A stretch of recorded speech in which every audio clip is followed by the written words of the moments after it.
کے لیے کوشش کرنا. لوگ یہ سمجھتے ہیں کہ دنیا ہے، دنیا نہیں. ہاں آپ لگژریز کے لیے کوشش کریں تو دنیا ہے. بیسک زندگی گزارنے کے لیے میں کسی کے سامنے محتاج نہ رہوں، میرے بچے کسی کے محتاج نہ رہے، میرے بچے اچھی تعلیم حاصل کریں، یہ فرض ہے ہر مسلمان پر. ہر مسلمان کا فرض ہے. اور وہ مسلمان جو 18 سال کی عمر پہ پہنچ جاتا ہے اس کے قدموں پر حصول رزق لازم ہو جانا چاہیے. ہمارے بچے 32 سال تک والد کی روٹی توڑ رہے ہیں، سو رہے ہیں 2 بجے تک، اماں کھچڑی بنا کے دے رہی ہے. کبھی ایسا ہوا ہے اپنی قوم میں کہ 20 سال کے بعد جو ہے لوگ اوپر عمر کو پہنچ جائیں اور بے روزگار رہیں اور اپنے والدین پر بوجھ بن کے رہیں؟ اللہ تعالیٰ نے قرآن مجید میں فرمایا وَجَعَلْنَا اللَّيْلَ وَالنَّهَارَ آيَتَيْنِ فَمَحَوْنَا آيَةَ اللَّيْلِ وَجَعَلْنَا آيَةَ النَّهَارِ مُبْصِرَةً لِتَبْتَغُوا فَضْلًا مِّن رَّبِّكُمْ. رات اور دن کو اللہ تعالیٰ نے اپنی نشانیاں بنایا ہے.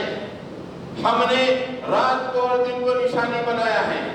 رات کو ہم نے تاریک سے ڈھانپ دیا ہے اور دن کو ہم نے روشن بنا دیا ہے. کیوں؟ لِتَبْتَغُوا فَضْلًا مِّن رَّبِّكُمْ. دن میں تم رزق کی تلاش کرو اور قرآن کہتا ہے کہ فضلا من ربکم، رزق کی تلاش اللہ کا فضل ہے جس کی طرف تم قدم اٹھاتے ہو نیکی ہے. آج مسلم نوجوان 25 سال 26 سال 30 سال بے روزگار، بوجھ بنے ہوئے، کوئی حرکت نہیں، زندہ لاشیں. جبکہ اللہ کے نبی صلی اللہ علیہ وسلم نے ایک مانگنے والے سے کہا کہ تم ہٹے کٹے ہو، کیوں مانگ رہے ہو؟ تمہارے پاس گھر میں کچھ ہے؟ تو اللہ کے نبی نے ایک پیالہ منگایا، پیالے کو فروخت کی اور ایک کلہاڑی اور اپنے ہاتھ سے اس میں دستک دیا، جاؤ محنت کرو، محنت کرو، کماؤ، معاشرے پہ بوجھ مت بنو، لوگوں کے سامنے ہاتھ مت پھیلاؤ. چوتھی حرکت ہے لوگوں کے لیے کام آنا. زندگی اپنے لیے نہیں جینا، لوگوں کے لیے جینا. آج ہم پوری زندگی کیا کما رہے ہیں؟ پورا اپنے اوپر خرچ. خاندان میں غریب ہے، پہلے میں غریب ہے، مسلمان فیس کے لیے، بیماریوں کے لیے پریشان، کوئی فکر نہیں. اور یہاں پہ پیسے لگژریز میں خرچ ہو رہے ہیں، ادھر بیسک نیسیسٹیز کے لیے آنسو بہ رہے ہیں. کیا مسلمان ہو گئے ہیں؟ اللہ کے نبی صلی اللہ علیہ وسلم نے ایک موقع پہ آپ عصر کی نماز کے لیے مصلی پہ کھڑے ہو گئے تو ایک شخص نے کہا کہ میرا کام کر دیجئے. آپ پر ایک مصلی چھوڑ دیے، بھلے نماز بعد میں پڑھیں گے، بھلے اس آدمی کی مصیبت دور کر دی جائے. آپ نے اس شخص کی مصیبت کو دور کیا، پھر آ کے آپ نے نماز پڑھی. یہ نبوت کا مزاج ہے، یہ امت کا مزاج ہونا چاہیے. ہم اپنے لیے حرکت نہ کریں بلکہ لوگوں کے لیے حرکت کریں، لوگوں کے مسکان کے لیے، لوگوں کی بہتر زندگی کے لیے حرکت کریں. تو یہ 4 حرکتیں ہیں جو اہل ایمان کی بندگی کا ثبوت دیتے ہیں، اطاعت کا ثبوت دیتے ہیں. یہ 4 حرکتوں میں سے کوئی ایک حرکت بھی نہیں ہے تو اس کی بندگی ناقص، اس کی اطاعت ناقص. اور میں نماز پڑھ رہا ہوں، فجر کو آگے پڑھ رہا ہوں، فجر سے تھوڑی دیر پہلے آگے پہلی صف میں بیٹھ رہا ہوں. نہیں، یہ 4 ہے پورے. دین کے لیے کیا محنت کری آپ نے؟ دین پہ حملے ہو رہے ہیں، کیا کریں؟ نہیں کریں. پھر اور علم کیا 50-60 سال میں کہتے ہیں ارے علم تو مرنے تک سیکھنا ہے، مرنے تک سیکھنے کی چیز ہے. پڑھو، قرآن پڑھو، حدیث پڑھو، تفاسیر پڑھو، گھر میں علم کا ماحول بناؤ. آج بچے ہمارے پیچھے کیوں ہیں؟ گھر میں علم کا ماحول نہیں ہے. میں نے عرض کیا نہ بڈھا پڑھ رہا ہے نہ بڈھی پڑھ رہی، نہ گھر کا خاندان میں پڑھائی کی طرف ہے. ہر کوئی اپنے کمرے میں سیل فون میں مشغول ہے. آج 3 سال کا بچہ سیل فون کا ماہر ہو گیا ہے، اس لیے کہ اس نے اپنے والدین کو پڑھتے ہوئے نہیں دیکھا، سیل فون میں مصروف دیکھا. آج ہم آپ کے سامنے بیٹھ کر تقریر کر رہے ہیں جمعہ کی حیدرآباد کی اس بڑی مسجد میں،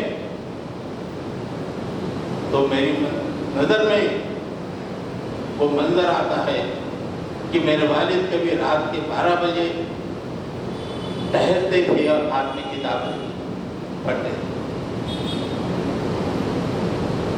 نیند جب غالب ہوتی تو نیند کو دور کرنے کے لیے پڑھ رہے ہیں، وہاں سے وہاں ہاتھ میں کتاب میں پڑھتے چلے آتے.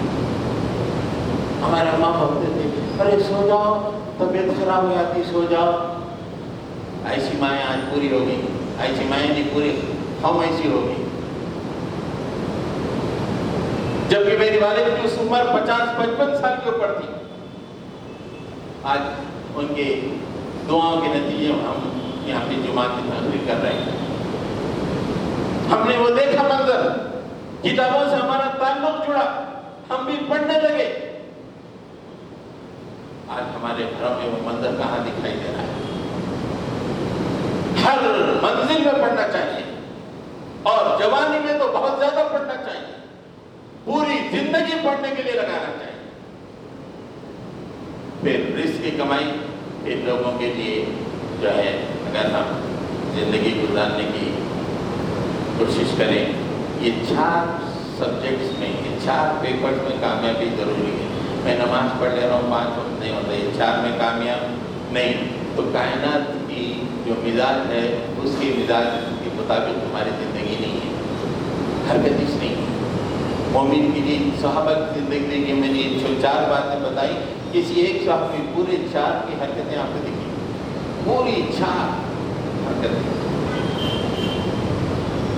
منفی کے بارے میں اب ٹائم نہیں ہے، انشاءاللہ بعد میں کبھی جو منفی حرکتیں ہیں وہ انشاءاللہ بعد میں بولیں گے. لیکن اب میں نے آپ کے سامنے جو بات کہی، کائنات کے جو مزاج ہے اس میں اطاعت ہے، بندگی ہے اور حرکت ہے.